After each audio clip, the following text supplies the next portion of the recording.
YCP నాయకులకు తెలియజేస్తున్నా, కావలి ప్రశాంతంగా ఉంది. కావలిలో మీరు ఇష్టానుసారం ప్రవర్తిస్తానంటే మేము కూడా చేతులు కట్టుకొని ఊరు లేరు, మా కార్యకర్తలు కూడా. నేను ఒక కన్నెర్ర చేస్తే మీరు చాలా ఇబ్బందులు ఫేస్ చేస్తారు. దయించి కావలిని పీస్ఫుల్గా ఉంచుదాం. నా భయంతో నేను మందలిస్తున్నానని ఈరోజు మా కార్యకర్తలు చేతులు కట్టుకొని ఉన్నారు. మీరు ఇష్టానుసారం ప్రవర్తిస్తానంటే చూస్తూ ఊరుకోరు మా కార్యకర్తలు. లోకేష్ని, చంద్రబాబు నాయుడిని, నన్ను ఇష్టానుసారం మీరు మాట్లాడినా నేను సర్దుకోమన్నాను కాబట్టి సర్దుకొని ఉన్నారు. పోలీసులు కూడా ఆగరు, పోలీసులు కూడా ఆపలేరు. నేను ఒక కన్నెర్ర చేస్తే ప్రతాప్ రెడ్డికి ఏం రెచ్చగొడతాడు, బెంగళూరు పోతాడు. ఆయన మీద కేసు కట్టంగానే పులకేసులాగా సింగపూర్ పోయి దాంకున్నాడు.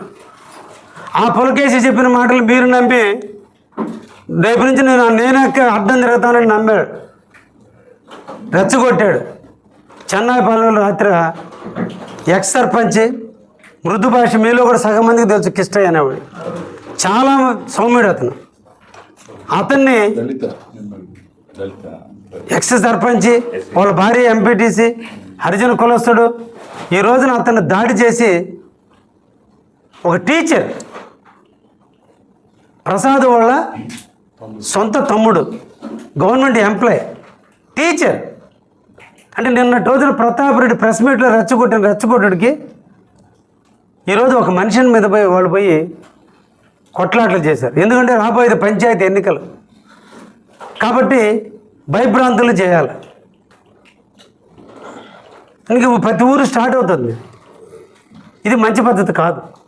ఇది ప్రతాప్ రెడ్డి గారు, రాజకీయాల్లో రాజకీయం చేయి, నువ్వు ప్రజలకు సేవ చేయి. పుట్టినరోజుకి 25 లక్షలు ఖర్చు పెట్టావు, రోజు ఖర్చు పెట్టు, మేము సంతోషిస్తాం. మమ్మల్ని కూడా పిలువు, నువ్వు మెడికల్ క్యాంపులు పెట్టు. నేను 4 మత్స్యకారులు సముద్రంలో పోయి 4 గల్లంతయ్యారు. ఆ 25 లక్షల్లో తలా 2 లక్షలు ఇచ్చి నా కుటుంబం బాగుపడి ఉంది. కంకులుడు మొత్తం ఓటింగ్లే. మరి ఏమి సాధించాడు? ఏమన్నా ఒలింపిక్లో మెడల్ తెచ్చాడో నాకు తెలియలా.